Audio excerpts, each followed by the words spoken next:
আসসালামু আলাইকুম রহমতুল্লাহ বরকাতুহ।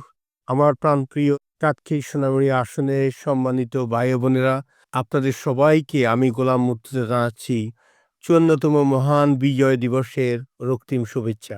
দীর্ঘ ৯ মাসের রক্তক্ষয়ী সংঘর্ষের পর এবং বহু তারা প্রাণ ও মা বোনের সম্ভ্রমের বিনিময়ে ১৯৭১ সালের ১৬ই ডিসেম্বর আমরা পেয়েছিলাম স্বাধীন সার্বভৌম একটি দেশ।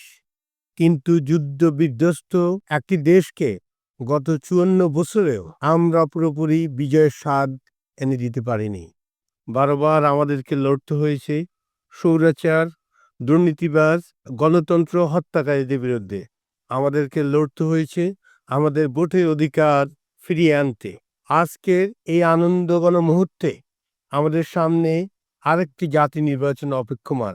আমাদের সামনে আবার এসেছে একটা সুযোগ, যার মাধ্যমে আমরা একজন সৎ, একজন দক্ষ এবং প্রকৃত দেশপ্রেমিক জনপ্রতিনিধি বেছে নিতে পারি এবং একটি কল্যাণকামী রাষ্ট্র তৈরি করতে পারি। সবাইকে আবারও বিজয়ের এই দিনে আমাদের একজন হিসাবে অনুরোধ জানাবো, আসুন ১৯৭১ এবং ২৪-এর প্রেরণাকে আমরা এক সুতোয় বাঁধি।